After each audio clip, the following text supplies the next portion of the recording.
The reason single strike is like right now, I think arguably the best second format is simply because you hit everything for weakness that you need to. Like Umbreon is also a broken attacker, and single strike VMAX is one of the only few cards in this format that can one shot. Yep. Yeah. So and the combination of the two things is like, even though your deck is a little bit clunkier than other decks, it is the better setup deck. Yeah. Across the board.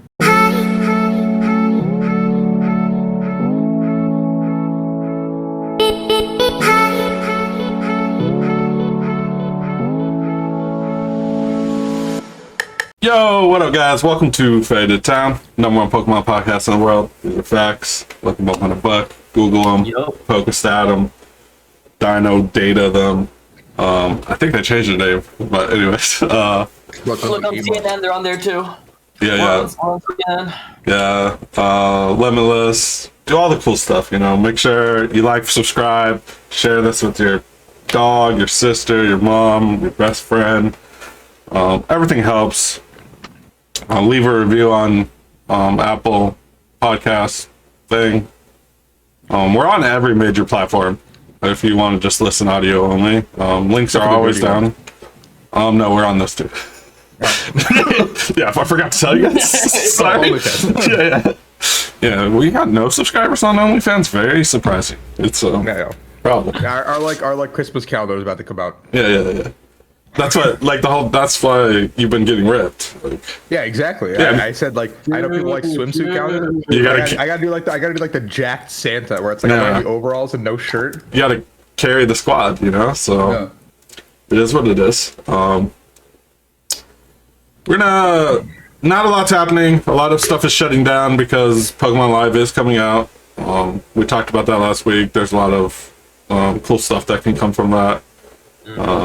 But it should be it's rumored to be coming out within the next month before the next set drops, because there was a code card in the next set that said Pokemon Live. So hopefully that happens. That's the idea.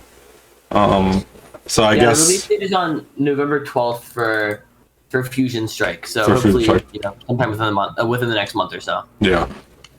I assume they literally haven't even programmed Fusion Strike into PTCGO, and I don't know if anyone's been playing PTCGO recently. A lot of the black and white arts are just dying. I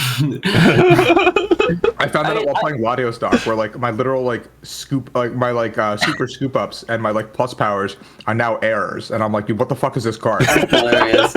I think that's probably good. I guess that they're done. They've been done with PTCGO for a while now. I think that's why we haven't heard any real all the updates that we've had in the last year have been kind of just a pat on the back, here's a band-aid kind of thing. Exactly. I think it'll be really fun. I really think people should go all in on Pokemon Live. No, I know I wasn't here last week, but I definitely do think Live is going to be what brings, hopefully, in my opinion, explodes Pokemon scene as a whole. Because I said it multiple times on this podcast and my own videos, I do feel like we have the possibility to get the same numbers as VGC. We have to go for sure. Yeah, and I think the interest is there, as we've seen throughout the pandemic, the boom. And I was telling the guys before the podcast started, some of the best Unite players right now, Goof, Avern, some of these guys have been messaging me, just asking questions, because a lot of people are really, really excited for the new client. Obviously, the avatars are somewhat of nightmare fuel, but besides that, everything else has been very, as a newer player, learning all this information, you're oh, this makes it super easy for me to just jump in. Yeah, literally jump in the game, put in codes, get whatever cards I want, and then hit the ladder. And Pokemon is probably the game with the most information out there in terms of lists. I agree.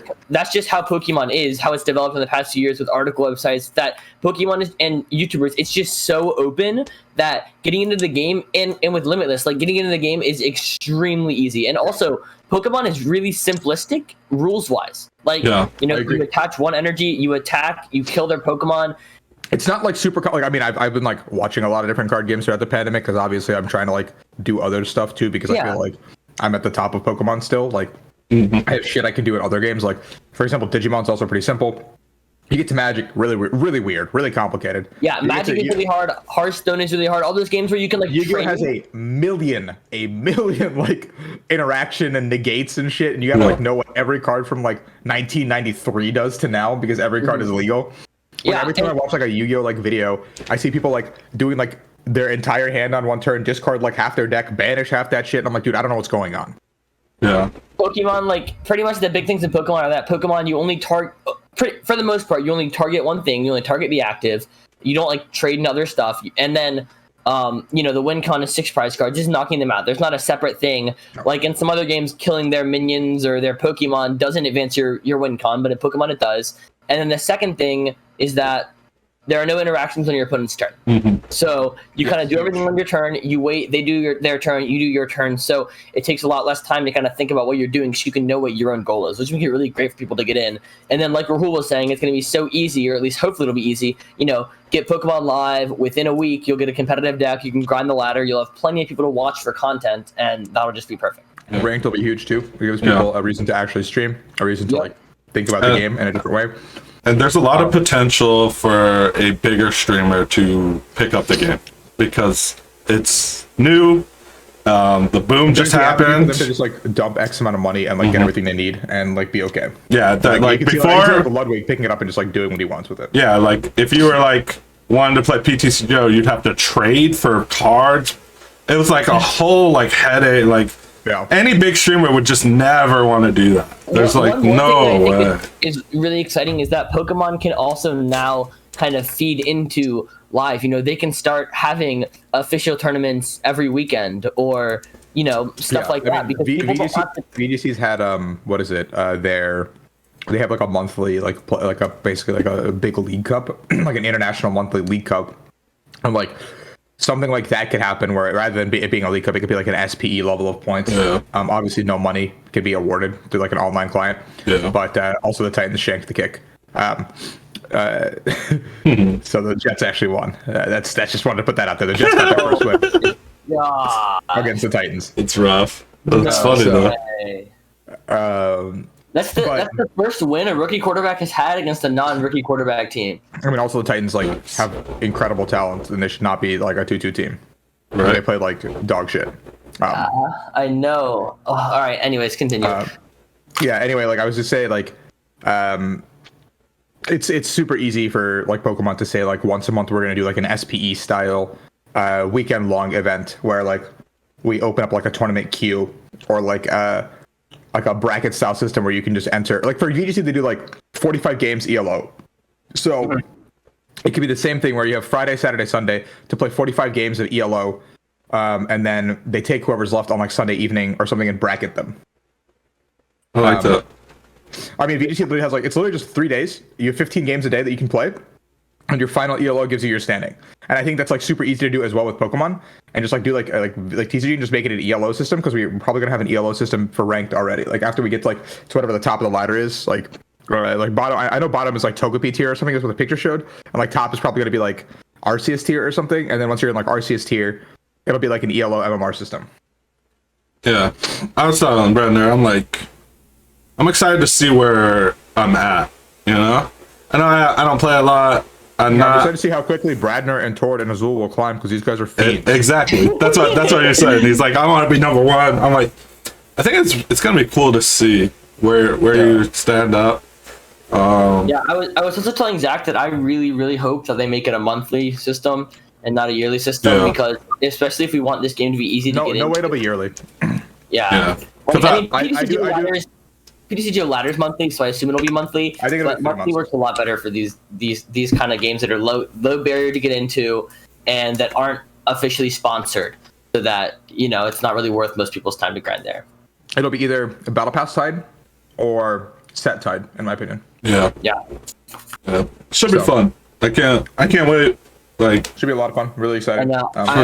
I'm literally so excited. Like every day after school, I go on my phone and I check Twitter. And I'm like, all right, did anyone post about live being announced? All right, Bro, I mean, like, okay, this story is like kind of like a slight no leaks, but also like I don't have any like sense of self decency anymore, so I'll just share it. Okay. But I was like trying to play ticket tournaments like a couple days ago, right? And Yes. like I'm holding in like the fattest shit. It's just really unfortunate. Okay. And I like queue in. I'm like about to win top 4. Like I'm playing ADP and everything. I'm being a complete degenerate in an expanded tournament. I'm like, this guy is like slow rolling the shit out of me. I'm like, he will not like finish the game. And I'm over here like doing the little dance, like standing up. Like, I know you said everything's going bad. I'm like, bro, just pass over to me so I can win the game. And he just doesn't. And I'm just like, fuck it. And I had to concede and run to the toilet. But in the future, I can do that with my phone. That's true. I mean, so that situation will no longer ever arise. That will hopefully. I really hope that they allow you to switch between your computer and phone. I don't see why they wouldn't, but like if you disconnect on your computer and reconnect on your phone, I hope they'll get you back into your game. I mean, with other games like Hearthstone and shit. I have an Android, so I can do it now. But fucking shit phone. Oh, sorry. You can't even see it. It's too bright. But yeah, I don't know. It's But I think it's just better for the game. Absolutely. We were saying that there's a possibility that you play the client at a IRL tournament. What do you think about that, Rahul? Because we see that there's like the upsides are there's no cheating. There's no cheating. There's none of that. And it's a lot cheaper and simpler. Yeah. I don't think this is like Hearthstone because Hearthstone never had any IRL cards. But both Yu-Gi-Oh as well as like Magic, even though they have an online client, they've never like had an IRL event with the client. I mean, I could see like that's true. I could see potentially like a big online circuit emerging like Hearthstone, and they like require you to go somewhere in person, so there's no like ghosting. Like say they have like 5 or 10 designated venues or something. Like the Hearthstone used to do this, where like you had to sign up for like your venue. So like Ray Cipoletti had to fly down from New England to play in Virginia, and I like hung out with him that weekend. And they all went to a game store. Like obviously it doesn't really actually stop ghosting, but like if like someone is standing behind you at your computer while you're playing a tournament match, it's very evident that you're cheating. What was I gonna say? I had something that I was gonna say. Dang it. A point for the computer thing. Also, one thing that I was thinking is it could be really cool during COVID specifically if they said we're going to hold a big Pokemon regional, but we're going to hold it through live so no one has to have any interactions with touching each other's cards or stuff like that. So I think the problem would obviously be the payouts. I think the moment you start doing payouts and something like this, there's looking legal mitigations to deal with. Yeah, it's state based, right? Like I'm pretty sure it's based on state. Yeah, state for gambling laws as well as country for gambling laws. That's why there's certain countries in Europe we'll never see regionals in, and certain states we'll never see regionals in. Yeah. TCG has never crossed that threshold. Remember, we've had certain regionals where we've had TCG only and no VGC. It's because of state gambling laws. Yeah, because like gambling laws in certain states won't allow VGC to be played. Yeah. Yeah, because it's technically a video. It's like a machine gambling. Yeah. Yeah, it's slippery slope when you start doing stuff like that, but I think either way, there's potential. Yeah, there's potential. The potential is just limitless. We'll see what happens. Yeah. Pokemon's really good with everything they do. Every time they put out a good product, it's good. They brought it in house, which is like again the biggest thing, like beyond everything else. Huge. Like, that's the only point that I like realistically cared about. Everything on my wish list honestly got checked off besides like custom rules. So yeah, I'm a very happy camper. So and like there was the Japan regional last night that you streamed. That was a lot of fun. It was a lot of fun to watch. And if you watch it, they had like so many precautions. Yeah, everybody was wearing masks. They had like a shield. You cut your own deck. Yeah, it was very important to also note that Japan, like Franco was mentioning, that Japan theoretically has still not like reached the level of vaccine rollout that America had in like March. They're still like finally getting to that number where like it's going to become readily available to everyone. So like holding a regionals like this is still like a high risk thing for them. But they've been able to mitigate it very nicely, and every player has to like register their full information. So if anything does happen, they reach back to these people very easily. Yeah, I think small things that we could also do, and just like honestly get the show back on the road. Yeah, hopefully soon. And then we had local play get announced in a few countries, right? Mm-hmm. Yeah, which is super exciting. No CP events anywhere, but having a bunch of unofficial events in a lot of places. That's actually really exciting. Yeah. That does make me think that there's basically no hope for any competitive tournaments, at least until next year. Just that they announced that. I mean, I'm glad they're bringing it back somewhat, but I don't think that we'll have any competitive tournaments, or sorry, CP tournaments until next year. I agree. Yeah. I don't think we see a regionals or cups until March. Do you know why those countries got picked? Probably because they didn't give a shit about the road rules already, and they're already doing it. I don't know if those countries had like a certain vaccination rate or something, or why they were the countries that they chose. Oh, the Czech Republic definitely doesn't. They're just playing. I mean, I have like my like call that I'm in for like most of the time is with Miloslav and Nico. Yeah. And, like Miloslav is from the Czech Republic, and dude, they've had like box tournaments like every other day. I like their style. Like Czech only box tournaments, and he's like half the country just refuses to get vaccinated, and I'm like, okay. Hey, Sounds like America. sounds like Florida. I mean, yeah. No. So. I I've seen a lot of UK tournaments already doing locals. I mean, America's has a shit ton of locals already going on as well. Like 1Ks, like pretty much every weekend.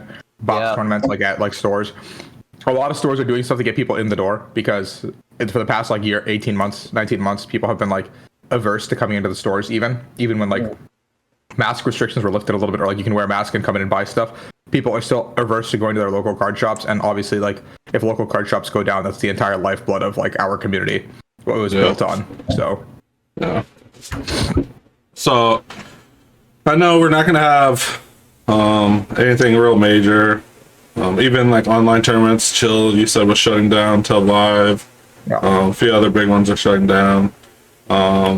Basically, I hope that we can pick up with online tournaments through live. I assume that there will be as good of a friend system, if not better. I don't see why there wouldn't be. But that would be really unfortunate if we didn't have a friending system in live.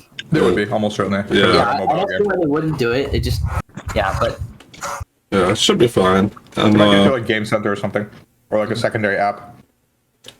yeah, but standard right now seems the same. Like people are having a lot of fun. I think new decks are popping up all the time. It's pretty solved. Again, no comeback mechanic. That was watching the stream last night made me realize how good those comeback mechanics are. Like there's like a stamp. Yes and no. Like yes, stamp and stuff exists, but the problem again with last night's stream is it was made evident very clearly is like you're still trading 3 prizes for 3 prizes. So worst case, you're a lot of the time stamping people like 3. That's what I'm saying. People don't realize that, especially in this format, maybe a little bit more pre-format because there were a lot more tools, at least in the format Japan's playing. They have a lot more card pool. But in our format right now, I mean, it'd be so hard to try to stamp people, especially, if they won't. We still have whatever the Cricketune card is, the center that can draw you into a 4, and I mean 3 plus draw into a 4. That's just play whatever you want. Biggest issue, in my opinion, is the 2 times weakness on Taiwei. Yeah. I think it just makes certain matchups absolutely unplayable, but it does mean every top deck has a check. I agree. I think that weakness is just like not a good mechanic for the game. Like, I think 2 times is too strong. I think plus 50 is fine, or like plus 60. Sure. Yeah, I mean that's fine. What was I gonna say? Yeah, I think it would make the game a lot better, and it would make decks like Urshifu, a lot more interesting. But it would also require Pokemon to be a lot more active in nerfing and banning cards, which is really hard whenever you have printed cards. So I think that's why you have weakness. Because if you don't have weakness and then you have a powerful deck, it's just so hard to check it because there's nothing that hits it for weakness. So I think that's one reason why Pokemon has it. If there wasn't this, weakness, also with the 3 prizes and weakness, it does feel damning in certain situations. Like no matter how good of a player you are, when you sit down, like the matchup is already deck is not going to beat the Urshifu deck. Yeah, well, you're already like no matter what you do, unless they Omega Break, like you've lost. Yeah, like when I'm playing either Urshifu deck, like they both check each other's weakness pretty well. Like when you play the Moltres inside the Rapid Strike one, and then you have Umbreon and that one, like those decks literally thrive because they hit things for weakness so well, and they don't get hit for weakness. I mean, the reason Single Strike is like right now, I think arguably the best second format is simply because you hit everything for weakness that you need to. Like Umbreon is also a broken attacker, and Single Strike VMAX is one of the only few cards in this format that can one-shot. Yep. Yeah. So the combination of the 2 things is like even though your deck is a little bit clunkier than other decks, it is the better setup deck. Yeah. Across the board. I agree, and like it's like worst. It's like playing Zoroark in a Zoroark format. Yeah. Effectively. Like the worst matchup is the Leafeon, and it's like that deck's not real, bro. Yeah, that deck's not real, bro. It's like it's whatever. And Lamar Jackson. Like it just crushes stuff. It's insane. And like even the Rapid Strike, if you play the Moltres, like you're still, I mean, it's not as good as the Umbreon, but it still good. I think. Yeah, I was having this talk with Nico, and one of the biggest things that like is a little bit scary for the game is that in years past, a card's been released, and sure, by the end of the format, it might not be relevant. But the fact that a card is being released and 2 sets later we have to release a card that like hard checks that card is a little bit disheartening, because that does indicate that the power creep is not like going in a direction that is necessarily good. Because like, for example, we released Urshifu 2 sets later, we released E-Turn 2 sets later, we had to have Urshifu to put E-Turn in check. Yeah. And then after that we had to release Shadow Rider like 2 sets later to put Urshifu in check. Yeah. And now we have Umbreon to put Shadow Rider in check. And then next set, we're going to have Mew VMAX, which puts Urshifu back in check, as well as like Genesect, which puts cards like Glaceon and Ice Rider in check. Yeah. I do think also, like, while we're on the topic, I think Mew VMAX will be like one of the best decks on release. It's either, I think next format is going to be either playing Mew VMAX Genesect or you're playing Path. Yeah, I agree. Just watching the stream last night makes that real evident. Though, what would you say it was like 60% of the field was that or something? 23. 23. Okay, not 60. 60 would be ridiculous. That's still huge. Yeah. 60 is like 60% was that. The only time we've had numbers that high is when we had that day 2 in Seattle with Garbodor. Garbodor, yeah. The first That sounds Garbodor regionals. crazy. The first Garbodor regionals was like day 2 was like 80% like Garbodor. 80%. Yeah. I think Sosa is the only one who made top 8 with non. It was like Sosa and like a Decidueye or something. Yeah. Yeah. I know Vespiquen, Jeffrey Chang. Oh, Right? yeah, Jeffrey, Yeah. right. Then Jeffrey ran it down in the finals, or else people would have teched harder. Thank God Jeffrey lost in finals. Yeah. Bro fucking bench locked himself under Sudowoodo. Oh yeah. Mm-hmm. Idiot. Um. Jeffrey. Yeah, I don't know. We'll see what happens. There's not going to be anything major until the next set drops, which we probably have live bid in. So everything is exciting. Like things are. Yeah, it's a little bit of a lull period. Unfortunately, like the this time of the year is always a little bit of a lull period because you come off the Worlds hype and the announcement, so it's kind of like we have so much to look forward to. But what are we doing in this time? And it's a little bit higher this time because we have live to look forward to, as well as like if you're just an avid lover of Pokemon like I am, and the franchise as a whole, like Brilliant Diamond Shining Pearl comes out in like 5 weeks. That's something for you to look forward to. And then Arceus comes out in like 3 months, which is another thing for you to look forward to. So it's like it's a really exciting time to be a Pokemon fan. Yeah. Just in general, like I think I tweeted that out like the other day, and like some people were like, "What happened today? Like, is there something like crazy news?" And I'm like, "No, dude. It's just like I woke up today and I was like, it's just a good time to be a Pokemon fan. Like of all the times I could have been born in like the any facet of history, I like had the fortune to be born in a time when Pokemon existed, and like I get to be one of the forefronts of the people that can like either enjoy the franchise or like represent the franchise, which is like also really really cool for me. Yeah. So it's just like a good day, man. Do you know which game VGC is going to play off of? Sword and Shield. They already announced that Brilliant Diamond Shining Pearl will not be competitive. Oh, okay. Which is a very interesting thing because that might honestly kill VGC for a little bit. Because I already know that people do not like Sword and Shield right now. Yeah. The meta is super stale, super boring. They're revisiting old formats. Like they had to get like this current format. They're not playing with Dynamax and stuff, I think. And even with the Arceus one isn't competitive either? Nope. Oh, dude. That makes me rethink buying those. I mean, I assume they want Sword and Shield to be the poster child for Worlds, which is my only logic behind this. Like, I have to assume that, like, because Sword and Shield is such a heavily invested game, and because London is literally Sword and Shield, like, where it's based on, I think it's such a huge investment for them to make 2022 Worlds Sword and Shield. So I think it's a primary marketing decision. But it really really fucks over like the content creators. I've been watching VGC content creators a little bit, and a lot of them have like stopped actually playing VGC on their streams, and they're just like doing Nuzlocke and shit because like the game is just so absolutely boring and stale right now. It's like any cool strategy you want, it's like 2 Ubers will just shit on you. Let me just bring my fucking Zacian and Landorus and like good luck. Thanks for coming by. Yeah. It's like the same as like our format we had for a little bit with like ADP, Luke Metal, and like Pikarom. Like any cool deck you wanted to bring, like those 3 decks just shit on everybody. And like I don't know if you remember, but Players Cup 2 meta was like absolutely boring for everybody that existed, and like probably the most dead that I've seen TCG ever. Sure. What was that meta? Was it the one Luke that Metal, it was Luke Metal, Pikarom, and ADP, and then E-Turn. Yeah. It was basically just getting shit on by Luke Metal and Pikamir. Yeah. That was one where like legitimately nobody cared. Like Yeah. You guys played E-Turn, I played Luke Metal, I believe in. I I don't think I played 2. I'm pretty sure no. I didn't play at all. No, you played Peak in 2, I'm pretty sure, actually. I definitely missed 1. I think I played Peak in 2. I think maybe I missed 3, and then I played Broken Etern in 4. Yeah. That sounds right. I played Wait, Luke no. Metal in 2. No, you're right. We definitely played Etern both times, didn't we? Yeah, you guys played Etern a lot. Everyone besides Harris. I Harris didn't play Etern the forgot. first time.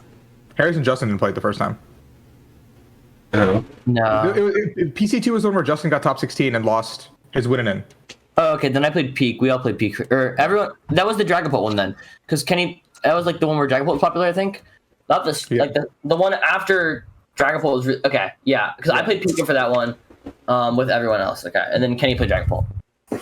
Yeah. That was one where like Dragapult should have been a deck that did something in the meta. Wait, but no, that was the ADP one. Okay, I got it. I played ADP at that one. I got it. I'm telling you, that metagame was literally just 4 hammers plus your deck.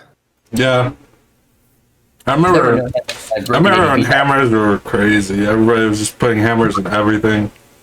Well, it wasn't bad. I mean, Well, I also played ADP actually. I didn't play Luke Metal because of time rules. I didn't say it was bad. I just said that's what they were doing. It was literally just 4 hammers and like your deck. That was the whole format. And if you landed like 2 hammers, you kind of just won. No. Format was super boring to play, super boring to watch. Like that's kind of where VGC is right now. So like when they announced that BDSP is not going to be competitive. That hit me for a second. I was like, wait. All right. Oops. All right. It's not going to be competitive. That was great. That's great. The entire like. I love how you just like played it off. Anyways. Yeah. Anyway, my bad. They went to I went to Twitter that day and just to see reactions, and a lot of people were like, "I think it's good because we don't have to like play off of like Sinnoh decks or whatever." And then a lot of people were just like, "Are you serious? Like this fucking sucks. Like I don't want to play this format for like another year when like Pokemon like every like 3 months like randomly throws a new format at us." Yeah. So it's like not only like it's just like not enjoyable. It's probably like the least enjoyable VGC has been in a long time, despite the popularity of the game from the Switch. Yeah. So it'll be interesting because obviously newer players won't go backwards and buy Sword and Shield to play competitive. And then I also think like VGC will always have lower numbers than TCG because a lot of players cannot justify spending their entry fee on the same amount as the game. True. Getting the more, well, yeah, it's tough for the game now. I mean, literally think about it this way: St. Louis was not St. Louis. Dallas was the first regionals with Sword and Shield, and even their first regionals with the new game was like 500 something people, and then the very next one, which was St. Louis, had like 250. Like it literally got halved in one. And St. Louis is one of the most central regionals to attend. That's true. It's crazy the numbers we get, and it's gonna be crazy to see the numbers when we get. Like I said, TCG is a very niche, small, competitive community. The really unfortunate part about TCG is that our top players do not know how to fucking market themselves. It's true. So we can't like now that we have someone in Steven who is like actively working to help creators, he doesn't have good content creators on the competitive side to reach out to because nobody fucking does anything. Yeah, it's tough. Like when I started this podcast, that was the goal. Like, yeah, I was like, I'm gonna sit down with the best players in the world, and I want to hear their stories because I'm in this game and I know how the grind is. I know how cool it is, and like enough people don't know that Xander is the way he is, or Bradner, stuff like that. Again, it's like not like we live in a society where everything is determined by numbers and instant gratification. And I'll be honest, like the TCG community is like very, the numbers are not great. No. So it's like really hard to kind of justify the numbers of watchers. Yeah, the numbers of players, like and the like. But I do think we are getting more people on social media. It's not the pace we'd like it to, obviously. Yeah. But I think with live that'll explode. And we have a lot of people to thank for it, primarily Mahone, Boo, Stelios, Azul. Like these guys have been putting an active effort into like. I mean, I think Azul just does his own thing and like it just kind of works out. But like the other three have been putting an active effort to like use Instagram or like use Twitter or like, you know, I think there needs to be more of like a vocal thing where it's like. And what's his name? Flex Daddy. Yeah, Flex Daddy too. Sable Eyes. Like everyone's like kind of like there's a lot of content creators right now that are at the forefront that are reinventing the wheel a little bit. And it was nice to see that Steven sent out like Celebrations product to people like Celios, because I think Luke has been putting in a lot of effort, definitely doing things in his own way. where he's trying to become like the central hub for all things TCG, kind of like a mix between WASI and what other competitive creators do. Yeah. Where he does like a news report on everything, but also does it in a competitive sense, where it's not just like, hey guys, like here's like what WASI does, where he's like, it's like a news blurb on everything, like 7 videos a day. Like no hate on WASI, like man grinds, the man gets the information out there and people love it. Like, but and I started this like new series as well. If you guys are watching the podcast, like check it out real quick. I did like a teaser. It's like a 50-second video, like a short, where I talk about like how Professor's research works. Just a very simple video, because I think we don't have any like information on some of these standard cards. Because like one thing I noticed is like there's a big divide when newer players enter the game and they're like, why does this list play for Juniper, or why does this list play for Marnie? And for someone like us three here, we're just gonna be like, oh, that's obvious, like why they play those cards. But to someone who's new coming in, it doesn't make any sense why like their favorite card Milo is not in a deck, or their favorite card like Dan is not in a deck. Yeah. And then they go on ladder and they get shit on, and they're like, why is this happening the way it is? And then they're confused, and then they like just kind of shy away from the game because there's no explanation as to why research is good. So I figured I'd start doing these shorts where I talk about, obviously the idea is to talk about like newer cards as they come out. But I want to revisit all the current standard format cards and talk about like some of the better cards that like people should know about. Like even some of the niche cards, like why Tool Scrapper would be good, or like Tool Jammer would be good. Or that Chatot, for example. Yeah, I watched the video on TikTok. It's good. I think I like summed it up in a way that was good. The whole like transitions and stuff are okay. Like the whole like. Yeah. I thought it was really, for someone that wouldn't know the game, it was very good. You know. Yeah. Which is the goal. Like, you know. I was like, research is a good card, and here is why. And someone like said like I should show like gameplay in the background. I'm like, nah, that takes away from the main point. Yeah, and I'm trying to tell you why this card is. I'm trying to bridge the. Yeah, your explanation is very good. It's like you discard 7 cards, but it's okay because you play a lot of resources and recovery cards. From a different card game, discarding 7 or discarding and drawing 7. One, the discard seems like a death sentence for a lot of people from other card games where there's no recovery. And 2, I mean, draw 7 is pretty insane, but the discard effect always is going to steer people away because a lot of discard cards don't see play in other card games. I agree. Where this one's like, oh, just get your shenanigans back. Yeah, I definitely think that I'm one of the people who's been like very lazy on content and also discouraged by numbers. But I've been trying like my best to like kind of keep the ball rolling with it because I think this is the best time to like put your head to the ground, like ignore all the numbers and keep going because live is going to be explosive, and either you're going to be with the wave or you're going to be kind of forgotten as a content creator. I agree. I think For sure. that's why we start. Well, I guess it isn't why we started the podcast, but started because the people asked for it. All right. Like 5 hours later. That's right. But Zach was like, "Let's start the podcast," and then 5 hours later, it was like, "Live is here," and I was like, "Oh, XD." yeah, that shit was funny. Like they knew it. They knew it. I mean, Pokemon's just back at it again. They're watching the podcast. They seen us change our dates so that we wouldn't miss the information, and then they're like, all right, we switching it up on you again. Baby. Yeah. It's like perfect. I do want to bring back like player interviews and stuff as well, I think, with time, because I think like it's a lot of fun to like hear people's like regional wins or something, or their story. Obviously we had that in like article form, but I think with article sites all centralizing on Channel Fireball, it'll be a little more difficult. Like, I do Celio every year in December, which even if like nothing's happening, I'm sure I'll still have that podcast because it's kind of just like a fucking yearly thing that we're doing now. But which is really cool because if you watch the first one, he had like 1,000 subs, and then he's been exploding recently. And I'm very like happy for him. Like because I'm a content creator, so I look at all the numbers and like the main like 6-7 people have been like exploding a little bit, and it's like very nice to see like these people get rewarded for their hard work. Yeah, it's dope, and like I don't know, just being in the community and giving people a platform, even if it's not big, just a place to talk. We're a niche community of internet micro celebrities. Yeah, it's kind of we're not real celebrities. We're just micro celebrities. Yeah, we have real celebrities that follow us, like Chum Lee. That happens. There was like someone told me there's like some con in Vegas, and like they had a build and battle tournament, and then the winner gets to play Chum Lee. I'm like, man, I didn't even know about this. Yeah, my man Joe's already like, let me hit him up. Like, hell yeah, Pokemon. I guess he hit up someone for a deck and stuff. He's like, I guess let it play. The next event, I'll be like, all right, Chum, grab a fucking camera. We're recording the game. Yeah, it'll be fun. Sitting down with Chum. Yeah, I'm sure.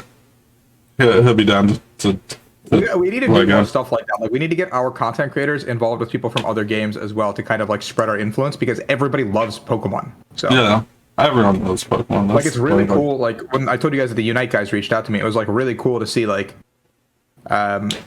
these guys like openly asking me these questions and telling me like how excited they were. It kind of felt like these questions to them probably seemed like a lot of information, but for me they're like, oh, like, why do you play research? Like, why, like, you know, like that kind of stuff. Like, it's very obvious to us. Like, but it's like for them, it's like they think about the game and the world in a different way. Like, we're so tuned as card game players to think about everything in a certain way. Yeah, especially when you've been playing so long, it's like you can almost look at any card and go, "That's trash. That's good. That might play one." The Digimon thing, and like I like literally just used my game sense to be better than them. I was like, not because like I knew how to play Digimon, I just like knew how to play card games. Yeah, but there are some games where like you read a card and you're like, oh, that's absolutely busted, and they're like, nah, that thing sucks, and you're like, it depends on the synergies and what's going on. Yeah, you're like, wait a minute, what do you mean? How can that be bad? Again, every single card probably has value. So yeah, like even like look at Reggie Drago. It's like 240 every turn, single prize attacker, and like. If you said that like 2 years ago, you'd be like, that thing's unstoppable, like busted. And like now we're just like, oh, that thing's pretty garbage. It's like, it's insane to even think that a single prizer that can consistently do 240 over and over is just not good. It's like, what are we playing? I don't know. I don't know. The game is okay. Way better than it was in the tag team format, in my opinion. I agree. It's gonna be really cool to have it explode in a certain way. Really cool to see Henry coming back and doing content as well. I know he's like going to be busy with school soon, but he said that he's going to like try to stream as much as he can because he loves the game. So really cool to see Henry back. That's one of our world champions, so it's like one of our figureheads in the game. I beat him in a tournament recently, and it felt good. I haven't. I'm just waiting for the day that he's like stores up enough like channel points on my channel, because I see him lurking all the time, to actually request a VOD review of the game where he beat me and made me cry. I know he's gonna do it too. Rat bastard. Is that the iconic game where you go like this? Yeah. Oh no! I mean, like everyone there knows it. I literally like walked off stage afterwards. Like Cora, and like I think it was Cora and Sable House both gave me like a hug, kind of being like it's okay kind of thing. And like I like pushed them off like angrily. Like didn't even grab my backpack or anything. I just like left stage and I just like angry walked all the way back to my hotel, and I just like sat in the shower for like 20 minutes. Rough. Jose picked up all my shit for me, and then like I came back and like grabbed all my stuff. Yeah, there's like that's a side of Pokemon and like that people don't see either. Dude, people need to show their emotions, bro. Like fucking, I know it sucks that you lost. Like it does suck. I mean, when Bradner lost IC finals, he literally started crying immediately. Yeah. Like, I wanted to be fair. Yeah. I mean, show your emotions. Like people like that part of like sports in general and like competitive nature. Like you competed, you like worked your ass off to be where you are. Like if you fucking cry that you lost, like it's okay, bro. Like it fucking hurts. It sucks. Like yeah, I always tell people if you're not nervous and you're not like intense, like you didn't put like you're not invested. You're not invested. Like one example I could use is like when I was I forgot who it was. I think it was 2017 Worlds. I don't remember who I was talking to at the time, but she was like sitting next to me at the opening ceremony, and like she was like, "Are you okay?" Because I was like just like great, like ear to ear grinning at the opening ceremony. I like took her hand and like put it on my chest, and she's like, "Holy shit!" Like it sounds like it's gonna like pop out. I'm like, "Yeah, dude, this is like the pinnacle of like a competitive player. Like the opening ceremony for fucking World Championships that you qualified for. Like, what gets better than that, man?" Like I compare it like the last Worlds, I put a lot of effort into building a checkmate deck that I thought was very good, and it was doing very well for me. I played a lot of time, and I was playing in the whatever the side fucking thing is. Open. And like I've never had more bad beats off prizes. Like the deck really needed to have like the Mr. Mime in your deck. And I would, like, when I reset, there was multiple games where, like, I reset prizes where you put 3 out, and I'd prize the Mime.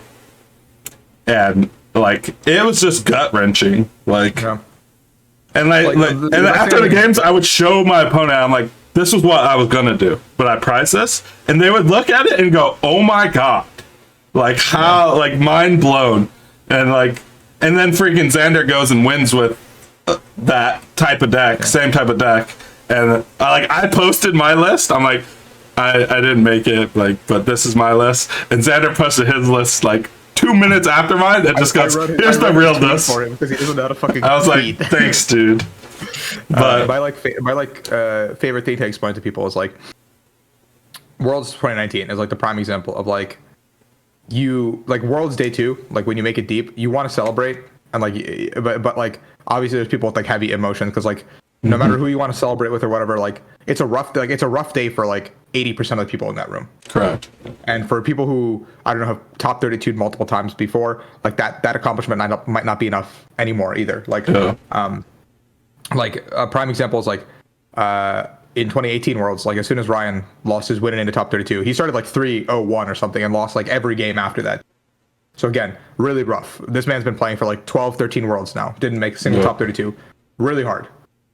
He literally like, because we were in Tennessee and it was close enough to South Carolina, he literally got in his car and drove home that night. Shit happens. A lot of fucking feelings. You don't want to be in like an app, like I don't know, like I like when Xander got knocked out at day 1, we were like out eating and he just was like, yo, I'm just like not feeling good. Like I'm just gonna go back and sleep, man. And I was like, yeah, it's no worries. Yeah. Like he just like was like, I need to like, because I mean the Open was the next day, but it's like it doesn't feel good even going into the Open. No. Like I'm sure Xander would have preferred moving to day 2 of Worlds rather than win the Open. Yeah, 100%. And it's like I don't know. You guys probably don't have this experience, but there's times where I'll go to a regional with no preparation, and like the difference in winning and losing in a situation like that is so like whatever. Like I went to a regional with like Charizard Lucario deck that like I threw together, and I went 0-3, and I was like, oh, whatever. But like if I would have put a lot of effort into a deck and lost, it would have been like horrible, you know. Most of the time I'm like a very competitive person, so like the way I describe it to people is like they're like, why do you like take it so seriously, why is like Pokemon for like always like a for win kind of thing? And I'm like, well, like it's the same thing as like fucking breathing for me, bro. Like I don't show up to half-ass anything. Exactly. Like, I'm not showing up to like an exam to like just write it like 90% of the time. Like that's where like I'll have my like kicks at League Cups because I don't consider them competitive, but even if I'm having my kicks, I still fucking like hate it when I lose. Yeah. It's like as a natural born competitor, you don't need a reason to compete. Yeah, like it always sucks to lose, but like it to me it comes down to how much effort you put in. To like, I mean, obviously at Worlds you're effort in, and I'll like kick myself. Like one thing I've like reflected on heavily over the pandemic is like if I put in the same level of effort that like Isaiah or like Azul put in, I would probably have a couple of regional wins under my belt at the very least. Right. Like a lot of my wins or like a lot of my losses have been like, yes, there's bad beats, but there's like very many mistakes I make to even get there. And like I consistently place in day 2s. I consistently make it to top 8s. Like no. It's just my own like lack of effort that's stopping me from winning regionals. Like my one good run into top 4 was like I can sit here and admit that it was straight luck. I was just a person that loved the deck, and a lot of people didn't think it was good. And it was good in that meta, and I ended up just doing well because it was very underrated, and I was luckily a person that I was playing that deck at regionals that you shouldn't play that deck at regionals, you know. So it just all worked out for me. So, and like I got super drunk the night before, like I didn't give a fuck, and that was, I don't recommend that. Like, I don't recommend that, but it's also, like, I think there's different ways to look at it, because I was very calm. I kind of didn't care. Until I got to top 4, I didn't even realize what was happening. I was like, oh, I could actually win this. Like, but, I think there's, like, 2 mindsets where sometimes it's better to be very oblivious of what's going on. And then there's it just matters how many times you're put in that position, because obviously you can't be oblivious if you've been in top 8 a bunch of times, so you're like, okay, I have the way, like, the nerves are going to get there naturally. It's a 50-50. I'm either winning or I'm losing. Yeah, which isn't bad. Yeah. But yeah, I think it's cool. I can't wait to get back to playing at big events. Anything competitive, bro. I'm just excited. Right. I want something on the line. I want a reason to grind. Yeah. Yeah. I think, yeah, I have to personally get a better mindset on, because like in my head, if you announced a regional tomorrow, or like there's going to be a regional, in my head it's like, all right, how do I build a deck that no one's ever seen? Which is like so stupid. I mean, I would literally like I'm over that mentality of like trying to break the meta. Yeah. I think like I've simply adopted the meta of I'm literally just better than you, so I'm going to play what the best deck is and play better than you. That's how you can still break the meta, but yes, I need to make sure that our like what your fundamental best deck in the format that I think will be the best deck, that list is refined, so we have a fallback. Like in Australia, we fucked that up immensely, and that will haunt me. Where like Isaiah had this really cool like shit ninja deck, and we had that fallback, but we did not refine what we knew was the best deck heading into that event. ADP. We did not put any fucking time into ADP, and we had. That event was also just kind of a mess where we didn't really get time to test until the night before. So I wouldn't like 100% blame but it's a simple like principle thing, right? Like you need to have coming into Australia, we should have had a good skeleton, and we didn't. We were sitting there building like what we thought would have been a good ADP deck, like on the spot, which is like not something we should be ever doing. Yeah, for sure. True. Like that was probably the most ill prepared I've been for an event, especially an international one, and it came back to bite me in the ass. Yeah. And sometimes it does take a harsh lesson like that to kind of like wake you up. Yeah. I don't know. I feel like I do the stuff I do because I want a excuse on why I did bad. Excuse. Which is bad. Like there's enough eyes on me that they're looking for an excuse to be like, of course Rahul didn't win again. Well, I mean, it's obviously you're not gonna. Well, come on.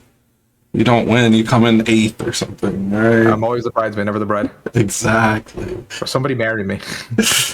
Talk to like Zoo or something, right? But then you'd be like second, but I don't know. It's better than 8th. I don't know. I think a lot of people's mentalities are different. And testing groups are different. Like my testing group's it's just not good. We all play different stuff. Like the mindset is more like, oh, he's playing this, so I should play something else. Which is like not healthy if you really want to compete. Where I know a lot of like Bradner and you guys were on like a freaking tear with no matter what format you guys were playing. You guys were dominating, or at least one of you was in top 8 or winning the event every time. Near the end of the season, other than Australia, we were killing it for sure. Yeah. And like I have no excuse because I sit here and talk to people like you every day that tell me this is how you should play Pokemon and this is how you be successful, and then I just don't do that. So maybe when events come around, maybe I'll listen to people. Maybe I'll be good at this game. Or when live comes and I'm fucking rank 1, maybe people will respect me, You would. Bradner gets hella triggered when I say shit like that. I do not get triggered. I do not get triggered. That's cap. But I think the online thing would be cool too. I just hope there isn't like some like hierarchy thoughts on someone like you're Togepi tier. Yeah, dude, that's where I live. King of the Togepis. But it should be fun. I think everything seems to be fun, Like the news coming out, we got the 20th anniversary stuff dropping, which I mean obviously isn't competitive, but it's very collector heavy and it gets eyes on the game and it's fun. Like I sold all my cards and I want to buy those cards, which is an issue. Shouldn't do that. That's funny. Should be cool. I know Rollo got some cards. The set's very small. There's only Should be coming in. I'm excited. Yeah. There's like 1 or 2 competitive cards that could be played, which is like the Mew, that's the Jirachi that only gets items but doesn't go to sleep. So it's a good trade-off. Which those cards are always playable. Like they're played most of the time whenever those cards are in the format. So definitely pick those up. We'll see how hard it is to get product.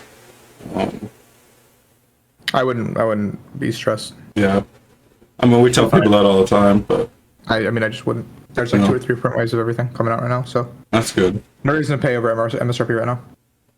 That's good. Anything else you guys want to break down? I don't think. Nope. I think we hit pretty much everything. I think we got all the big stuff. Yeah. If there's anything you want us to talk about that we don't talk about, leave a comment down below. Dude, we'll take any comments to heart. Just anything you want to hear, leave it down below. We read every comment. I reply to every comment. Share this with whoever. Likes are always great. But other than that, guys, we're gonna scoop it up.